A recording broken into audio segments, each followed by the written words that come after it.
Madam ನೀವೇನು ಯೋಚನೆ ಮಾಡಬೇಡಿ ಮೇಡಮ್, ನಮ್ಮ ಕೆಲಸ ಪಕ್ಕ ಆಗಿದೆ. ಇನ್ನೇನು 5 ಗಂಟೆ ಆಗ್ತಾ ಬಂತು. ಸ್ವಲ್ಪ ಹೊತ್ತಿಗೆ ಮಗು ಬಂದು ಸ್ವಿಚ್ ಆನ್ ಮಾಡುತ್ತೆ. ಆನ್ ಮಾಡಿದ ತಕ್ಷಣ ಶಾಕ್ ಹೊಡಿಯುತ್ತೆ. ಪ್ರಾಣ ಹೋಗುವಷ್ಟು ಅಲ್ಲದೆ ಇದ್ರು ದುರ್ಗನ್ನ ಮನೆಯಿಂದ ಆಚೆ ಹಾಕೋದಕ್ಕೆ ಇದೊಂದು ಕಾರಣ ಸಾಕಾಗುತ್ತೆ. ನಾವಿಲ್ಲೇ ಆಚೆ ಇರ್ತೀವಿ.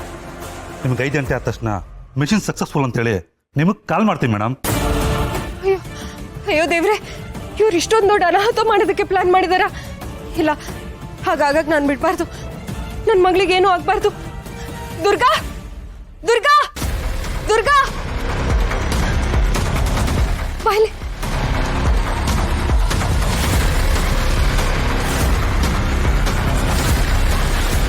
ಏನಾಯ್ತು?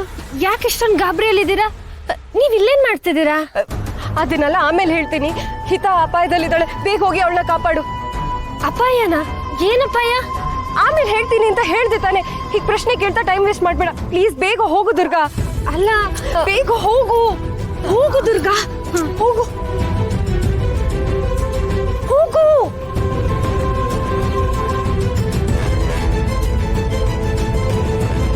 ಅಯ್ಯೋ ದೇವ್ರೆ, ನನ್ನ ಮಗಳಿಗೆ ಏನೂ ಆಗದೆ ಇರೋ ಹಾಗೆ ಕಾಪಾಡು ತಾಯಿ.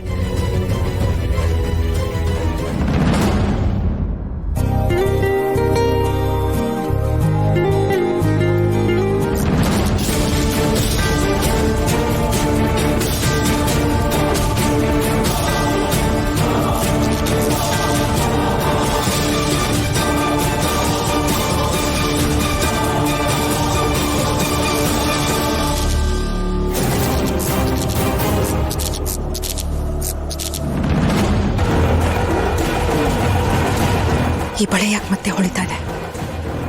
ಅಂದ್ರೆ ನಮ್ಮ ಹಿತ ಪುಟ್ಟಾಗೆ ಏನಾದ್ರೂ ತೊಂದರೆ ಆಗ್ತಿರ್ಬೋದಾ?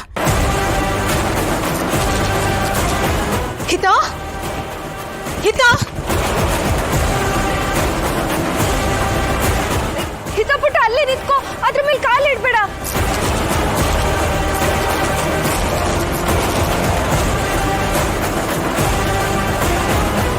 ಹಿತ, ಹಿತ, ಹಿತ. ಅಯ್ಯೋ ತಾಯಿ, ಪ್ಲೀಸ್ ನನ್ನ ಮಗಳನ್ನ ಕಾಪಾಡು.